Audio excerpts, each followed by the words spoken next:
Hello and good evening. I'm Dr. Juan Andrade Jr. I'm the president of USHLI and co-founder of USHLI.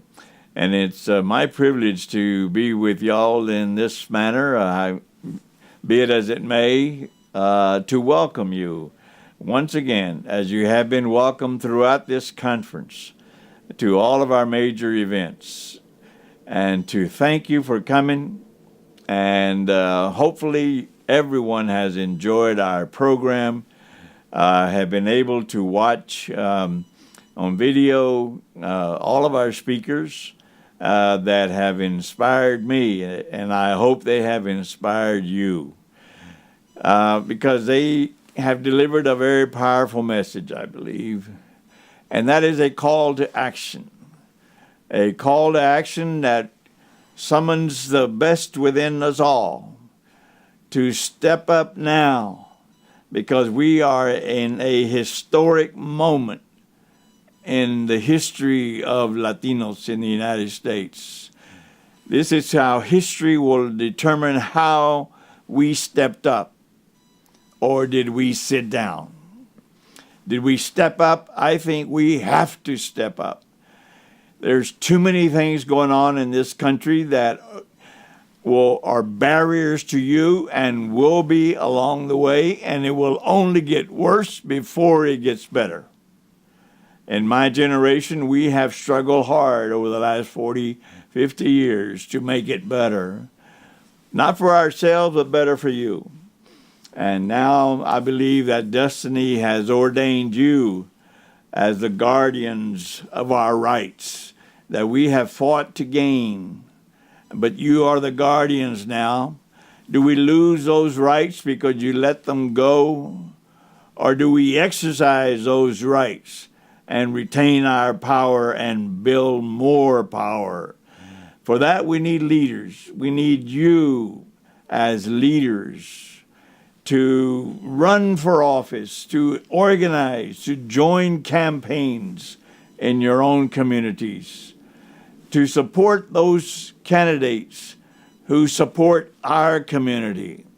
Not just a little bit, not just, on the soft side, but really on the record, by God, that they support our community. They are with us on the issues.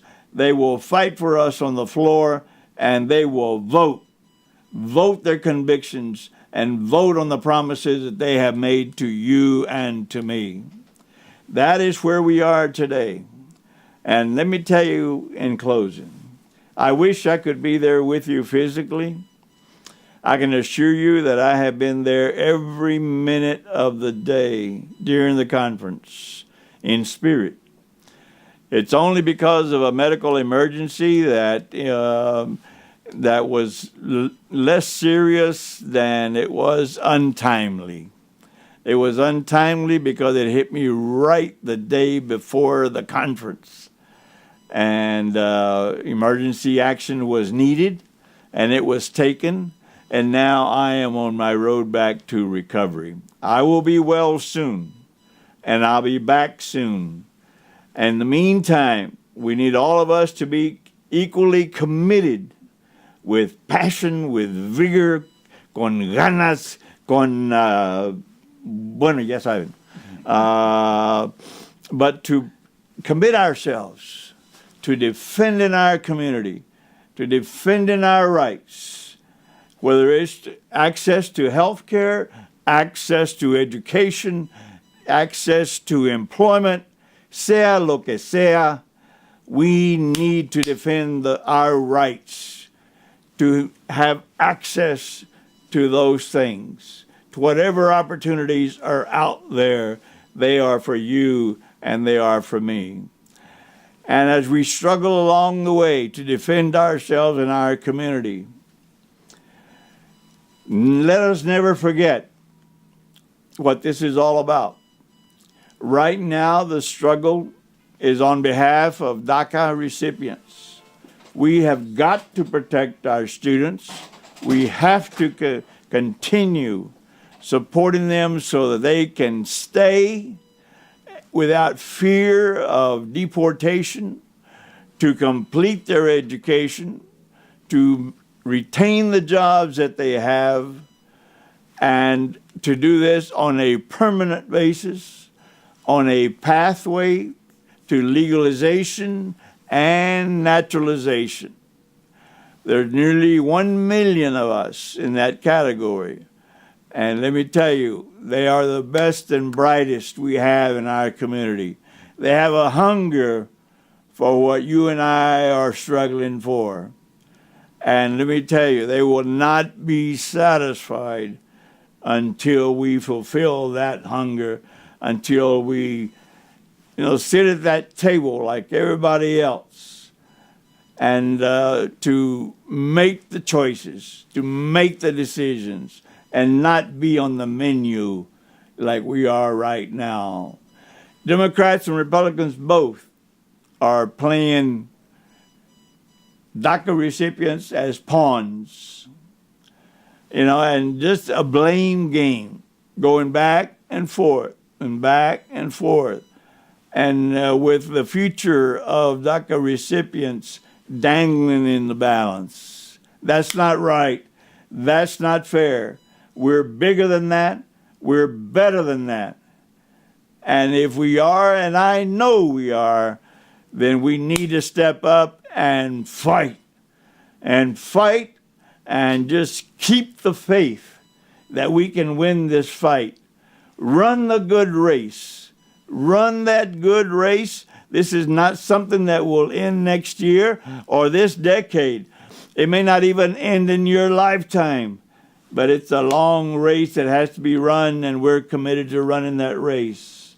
Thirdly, and in closing, keep the faith. Keep the faith that justice is on our side. The future is in our hands. And at the end of the day, when all the dust is settled, when all the debates have ended, when we have suppressed hatred and bigotry and racism and separatism and supremacy and put it in its rightful place underground, then we will be able to keep that faith and win this battle. Win this battle. But we have to understand, too, that this whole fight, this battle, is for the long haul. It's not going to end anytime soon, rest assured. Just like with me, I thought that we were on top of the world nearly 50 years ago when I started this, because I thought we finally got it. 50 years later, I am still here trying to climb that mountain. And now you're right alongside me, and we can climb that mountain, and we will climb it together. And we will get there to the top and win this battle once and for all. And once we put to bed and bury all those anti-Latino sentiments and emotions and feelings and thoughts and philosophies and whatever it is that is anti-us, we will put to bed, we will bury that crap, and our own view and our own sense of justice will prevail. Thank you for letting me be with you this evening. I am sorry that I couldn't be there. In 36 years, this is the first time I have ever missed a single day, and I have never missed a single conference except for this one. But I've heard so many good things about all y'all, how y'all have responded, how y'all have shown that that renewal of spirit, and nothing can be more gratifying to me. Having a staff that is small, como dicen, chiquitos o poquitos, pero chilosos. They have done a tremendous job, and I hope that tonight you will show your appreciation and your love to them and give them the applause and the ovation and the support that they need to continue. Most of them are not much older than any of you, if at all. Some may be even younger than those of you who are there. But together, this team has come and pulled itself together and just dug deep within themselves to summon the wherewithal to continue and just sponsoring this great conference. And this conference is not just great because they made it great or they did all the right things, but because you're here and you have made this a great conference. Thank you so much for letting me have these few minutes to welcome you and do a little bit of preaching. Y'all know me.